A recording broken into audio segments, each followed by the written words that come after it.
Welcome to the realm of darkness, where stories are told that no one dares to whisper. Turn off the lights, put on your headphones, and get ready, because tonight's story might not let you sleep. Don't forget to subscribe and hit the bell, because here, in the dark, no one escapes who's too late. When I think back on memories of my childhood, I think of the many Halloween nights spent traversing the street I grew up on. The feel of crisp fall evening air and illuminated houses decorated to the nines. I consider myself lucky. The neighbors would go all out and my parents were caught up in the friendly keeping up with the Jones vibe. I can recall the many decorations and displays my dad would rig up with an old CRT TV and plexiglass to make a floating head.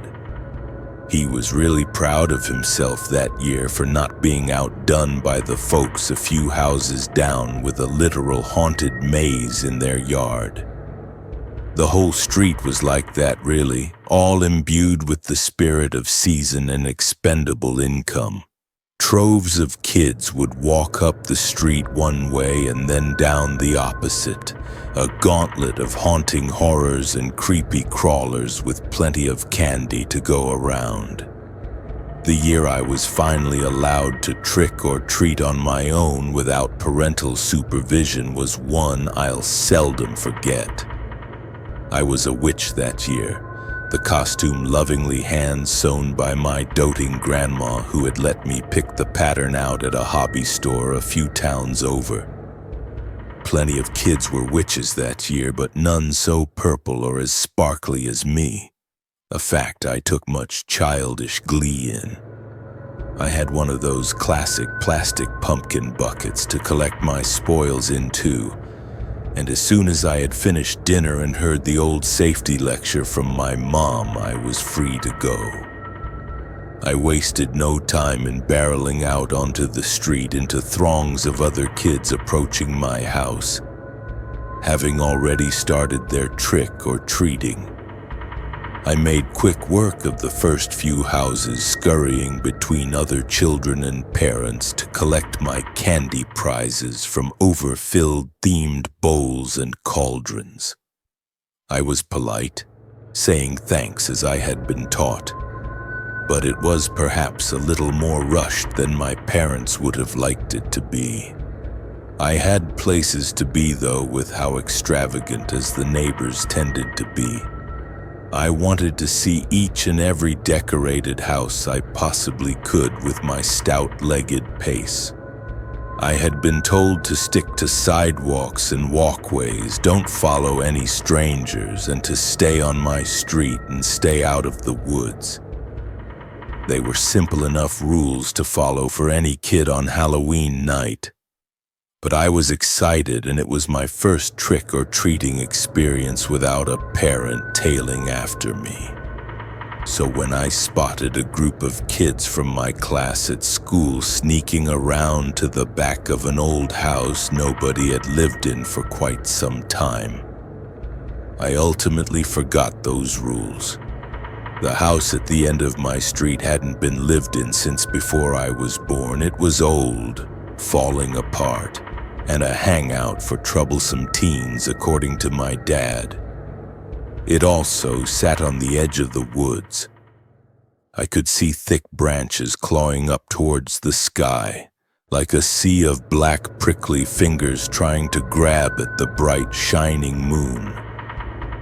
A chill ran down my spine, causing me to shiver, though if that was from my own excitement or the cool autumn weather, I really couldn't tell. Without a second thought, I found myself straying from the sidewalk and into the overgrown yard of the old house, following the soft hum of chatter coming from my classmates. I slipped between a large gap in the weathered ash-gray picket fence boards and found myself amongst my peers, all gathered around listening to my school's most notorious troublemaker, Dalton.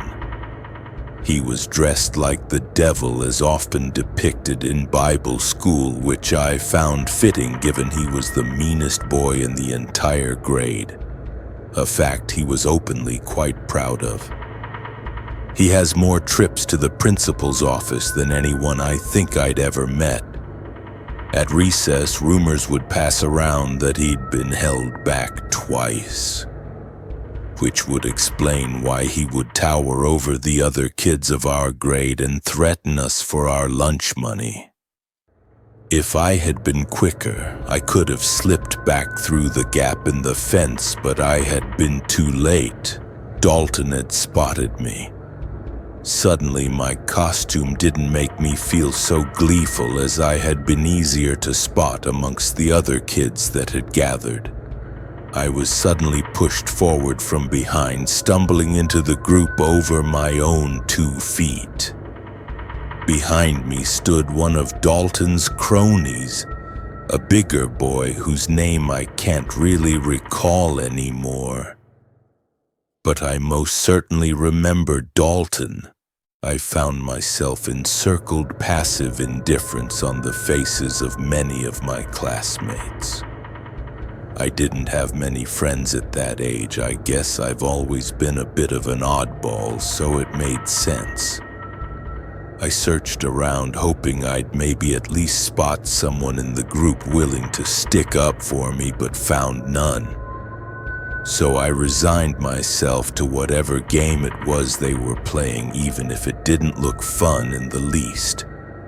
Dalton pointed towards the woods, a cruel smile showing candy green teeth leered down at me.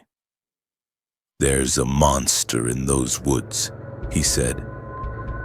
I don't think it would have taken a genius to figure out what the taller boy had been getting at, but I was beginning to feel scared. A slight wobble in my knees and soft tremor as I voiced my confusion. "What's that got to do with me? Ain't it obvious? We need bait and you just kindly volunteered." He laughed, earning an accompanying giggle from his cronies and an awkward murmur of agreement from my classmates. I was pushed again, this time out of the circle of kids and past the weathered fence onto the grassy hill that led up to the edge of the woods. I turned to protest, but found myself looking up at Dalton, who was still smiling down at me, his face close enough for me to smell the sour sweet of whatever had stained his teeth. Any words that I might have been able to get out quickly left my vocabulary. The wobble in my knees worsened as the rattle of leaves and prickly branches filled my ears as the wind blew past. "We don't got all night, Smalls," he snapped with a harsh shove. I stumbled backwards a few steps before I managed to catch myself on the hill. I glared, eyeing Dalton and the other boys flanking him.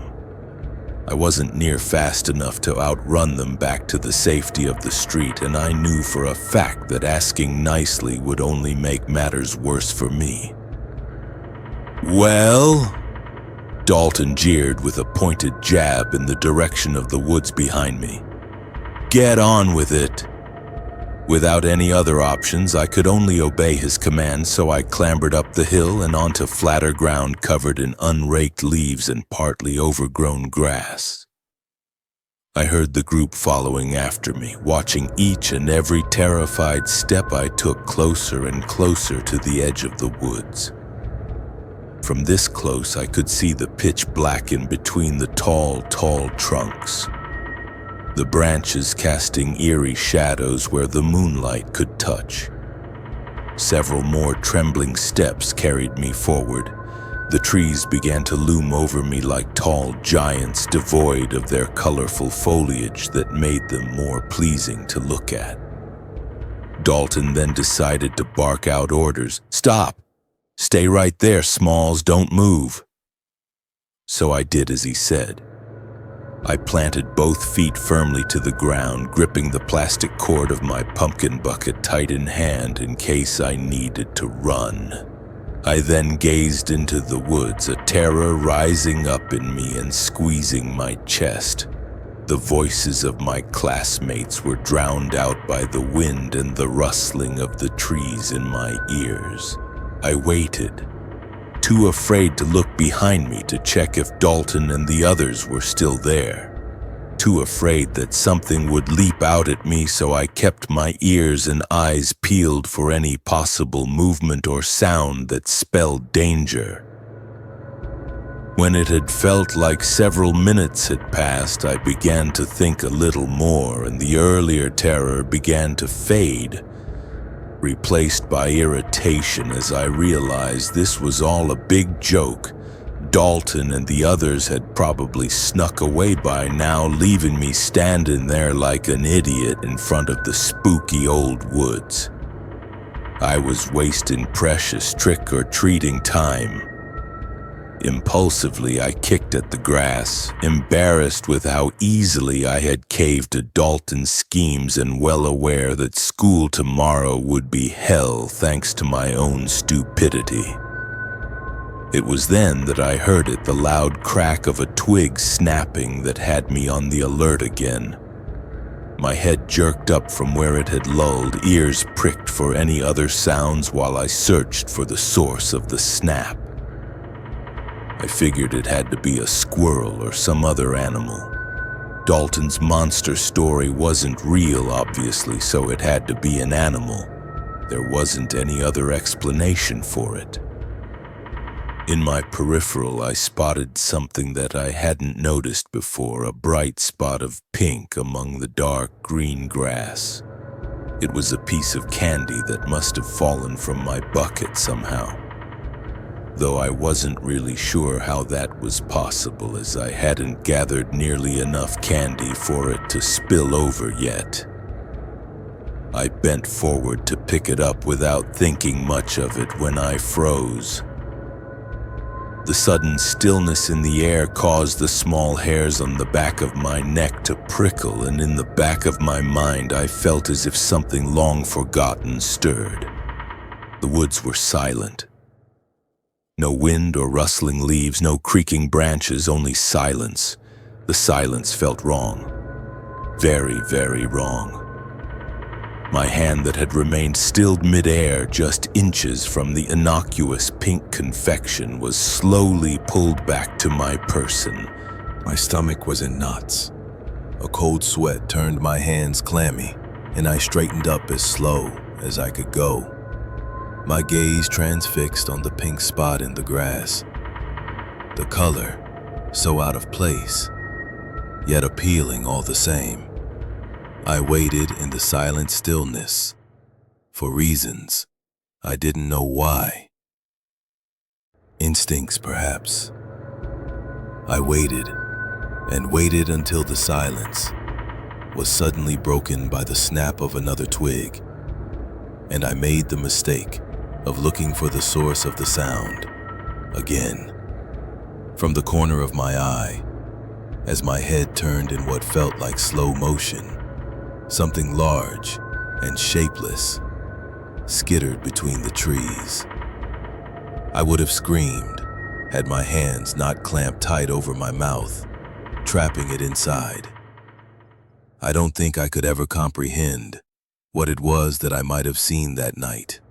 But every bone, every fiber, every part of my very being in that moment was screaming at me to remain silent.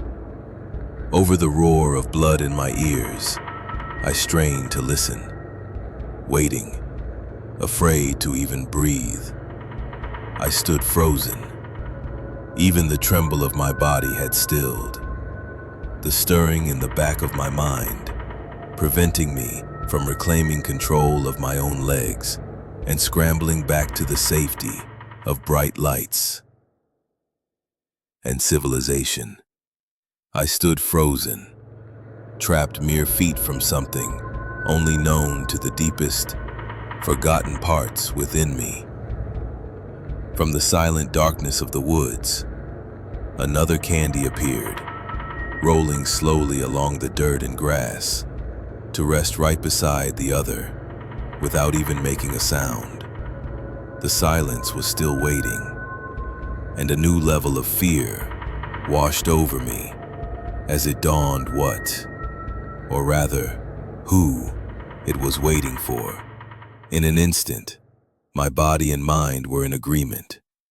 I ran, snapping from my statuesque state like a rubber band stretched too tight, my feet tearing at the ground. Clumps of grass and dirt kicked up as I scrambled and stumbled over myself to get away. My legs carried me hard and fast, away from the silence, down the hill and back to the street. When I hit the concrete, I tripped, landing on my hands and knees. The pain shocked me out of my terrified stupor, and the rush of blood in my ears subsided.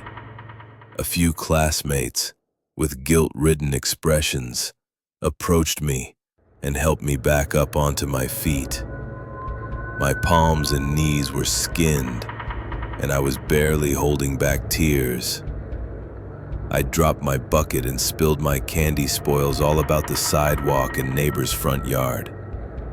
My bucket was returned, but missing most of the candy. Above the concerned questioning of my classmates, I could hear Dalton's jeers and teases, though now someone stepped in to scold him into stopping. I didn't head home immediately, though my heart was still pounding and my hands and knees stung. I stopped at a few houses to reclaim what I'd lost. My classmates had followed for a few of those houses to make sure I wouldn't tattle, some even bribing me with some of the nicer treats in their own buckets before hurrying away. I returned home with a story about tripping on my shoelaces to explain the scrapes which my mom tended to with fond exasperation. I was allowed to stay up late, eat candy before bed, and coerce my parents into letting me sleep with my radio on. As the light was turned off and the radio played the Ghostbusters theme song for the 100th time that day, I thought of the woods and the silence, content to experience neither ever again. I wrote this last year in October. I only made a short video read for it and decided I wanted it posted somewhere.